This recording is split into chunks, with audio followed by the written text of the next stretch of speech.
Bonjour tout le monde, re-bienvenue à une de mes capsules. Là, ça a l'air qu'ils ont commencé à arrêter des hindous ou des immigrés parce qu'ils ne savent pas parler l'anglais. Ils ne peuvent pas lire les affiches en anglais. C'est une bonne idée. C'est à peu près temps. Et excuse-moi, là,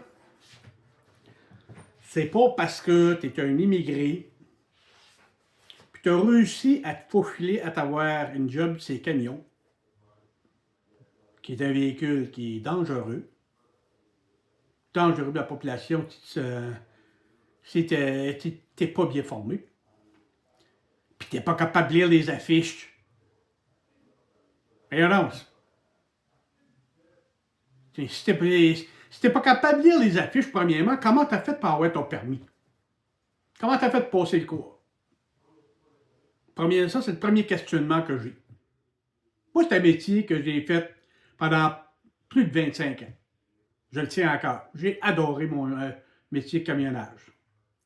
Et ça m'a occasionné beaucoup de problèmes, mais c'est quand même un métier que j'ai aimé. Là, il faut arrêter de toujours accommoder pour, comment on va dire ça, j'essaie d'être poli dans mes propos, là. Ça, c'est pas parce que tu arrives d'un autre pays qu'il va falloir qu'on se plie à toutes tes caprices. Tu es dangereux sur la route. Vous n'êtes pas en Inde ou en autre d'origine de votre pays. Vous êtes au Québec, au Canada. Puis si vous n'êtes pas capable de faire votre job sécuritairement, vous ne méritez pas d'avoir de job. C'est camion. C'est facile à expliquer. Faut pas être politicien puis être juge, avocat pour la comprendre, l'astuce, là. Hey, j'en ai vu des accidents là, dans ma vie. Tabarouette. C'est des accidents qui sont niaiseux, puis des gros accidents. On a eu une dernièrement sur la télé. Le camionneur a décidé de faire un U-turn, un contresens sur, comment t'appelles ça, là, t'as deux voies d'un sens, deux voies de l'autre, et il passe sur le terre-plein. Premièrement, il n'y avait pas le droit. Deuxièmement, faut que tu sois un imbécile pour faire ça. Il y a des endroits et des façons pour faire des détours, pour revenir sur ses pas. Non. Moi, le camionnage, comme je dis, j'en ai fait plusieurs années, puis c'était le plus beau métier que j'ai fait. C'était un métier que j'ai tombé dessus par hasard.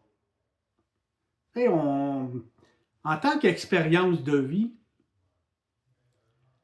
j'avais fait, dans ce temps-là, j'étais jeune.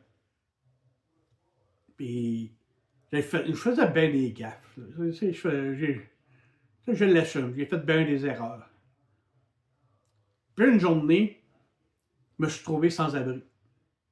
À cause de mes erreurs. Je l'assume. J'ai appelé J'ai appelé de la famille pour me donner un coup de main. Puis il y en a bien qui. Puis c'est pas pour bâcher sa famille, c'est pas ça le but. C'est juste l'expérience de vie que je parle. J'ai appelé mes parents, un qui est en dehors, une qui restait en dehors du pays. Ah, t'es capable de te débrouiller, je le sais que t'es capable. Il faut le mettre en perspective que ce soir-là, il était 2 heures du matin, il faisait moins 30, puis j'étais dans une cabine d'autobus à l'extérieur. J'étais en train de me jeter le derrière, puis pas à peu près. Là. J'avais pas l'habitude de demander de l'aide. J'ai appelé un autre parent. Lui, lui vivait chez quelqu'un de la famille. Parce que sa maison d'origine n'était pas dans ce ville-là, il était ailleurs. Ah, non, je peux pas t'aider. J'ai fait une forme de la porte au nez. Pas faire d'aide, pas rien. Débrouille-toi. J'ai appelé mes sœurs. Non, je peux pas te prendre parce que mon chum t'aime pas. Tu sais, on voit l'importance parfois que c'est que la vie nous réserve. Moi, j'ai toujours été, quand j'étais jeune, un enfant à problème. Et j'en déplaçais de l'air. Pas à peu près. Mais il a fallu que ce soit un étranger que je connaisse pas. C'était pas un étranger en tant que tel. C'est une personne que je connaissais, grosso modo. Et cette personne-là est partie de son village qui était à 1h45 de chez lui, venu me chercher, donner une place à rester. C'est lui qui m'a initié au transport. Et c'est dans ce temps-là, c'est supposé d'être ça la mentalité d'entraide. Il m'a initié au camionnage. Je me suis promené longtemps avec lui là, à l'apprendre. Qui a profité de ma situation pour l'aider au démarrage de sa compagnie, je m'en balance. C'était le seul qui m'a accepté dans sa famille. Parce qu'il faut que je dise dans le contexte que lui, il restait chez ses parents. Puis ses parents m'ont ouvert la porte aussi. Puis tu sais, c'est énorme ça pour une personne. Là. Et comme je disais, lui m'a appris à faire le camionnage. Je peux se promener, d'après ma mémoire, au moins un an à apprendre à conduire. Il était patient. On a eu du fun ensemble. Il faut que je donne ça. Puis ça, c'est une dette qui est très dure à repayer. Donc, je peux juste en remercier. La personne le sait. Ça vous dit, la personne le sait qui qu'elle est. Il y a bien des gens qui savent de qui que je parle. Mais je pense que c'est pas correct de commencer à nommer des noms sur les réseaux. Mais cette personne-là sait de qui que je parle. C'est une dette qui est très dure à rembourser. Et bien des gens de ma famille disaient ah, pourquoi tu te tiens avec lui? Puis tu sais, c'est un ci, c'est un ça. Tu sais, t'es cancan, là. Mais bien des gens ne savaient pas. Je pense qu'ils ne comprenaient pas le geste qu'il avait fait. C'est un geste qui est très dur à remettre. J'ai travaillé pour lui pendant plusieurs années. Je suis parti, je suis revenu. On a eu des conflits, moi puis lui. Mais tout revenu. Tu sais, on passait toujours par-dessus. Puis ça a fini qu'à un moment donné, on a eu un bon conflit, puis on est parti chacun de notre côté. Mais le geste est toujours là.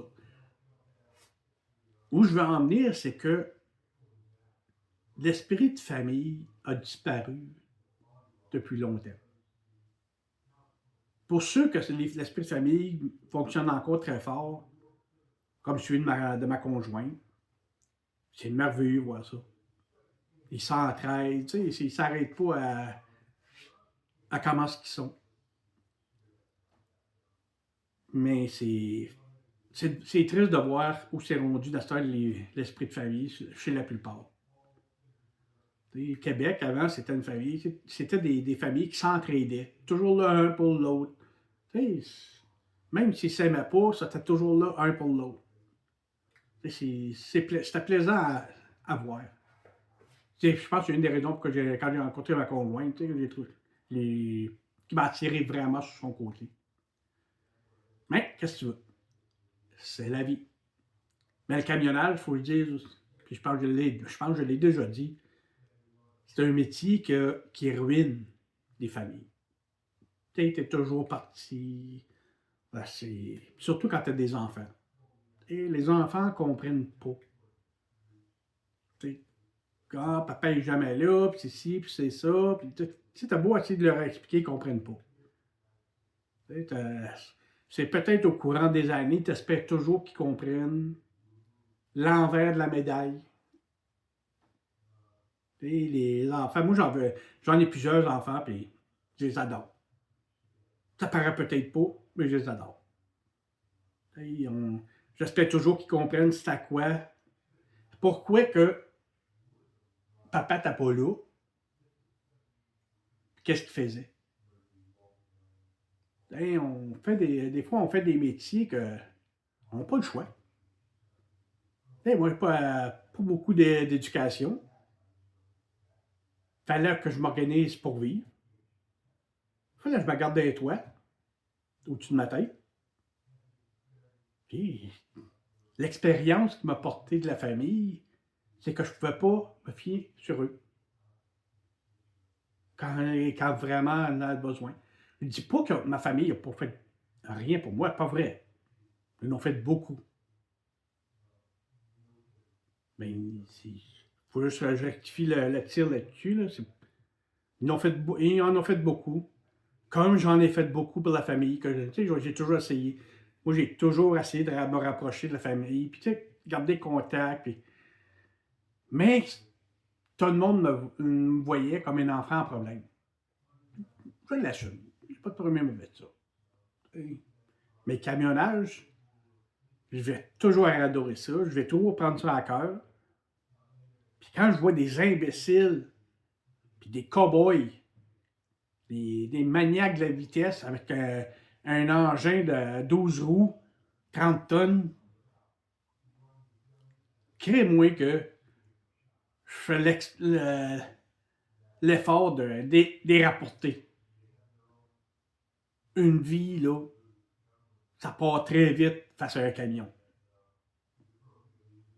Les exigences, là, je trouve qu'elles sont pas assez hautes pour former des camionneurs. Les camionneurs, là, ça devrait être avec un autre camionneur pendant minimum 6 mois à se faire entraîner. Pas un cours que tu fais une demi-heure de route, puis après ça, tu t'en vas à l'école où tu vas faire. C'est pas apprendre le camionnage, ça. C'est pas un permis de conduire d'auto, là. Les exigences sont pas assez fortes. La loi devrait être que chaque nouveau camionneur devrait se promener avec un camionneur expérimenté pendant minimum 6 mois. Minimum. Qu'il puisse voir c'est quoi les routes, la façon que les autos se conduisent, le chargement, la température. Ça devrait être une exigence. Avant de dire qu'on est trop dur sur les immigrés qui prennent des jobs de camionneurs, il faut revoir les deux côtés de la médaille. Moi, comme dire à tout le monde, c'est que respectez les camionneurs. Si ce ne serait pas des camionneurs, vous n'auriez pas beaucoup de stock dans votre maison, autour de votre maison. Pensez-y bien comme il faut avant de dénigrer un camionneur qui passe tout son temps sur la route, loin de sa famille, puis dans les situations les plus dangereuses parfois. Ils font déjà beaucoup de sacrifices. Là-dessus, n'oubliez pas de vous abonner et continuez à me suivre. Et je vous reviens avec d'autres informations. Merci beaucoup. Ciao, ciao.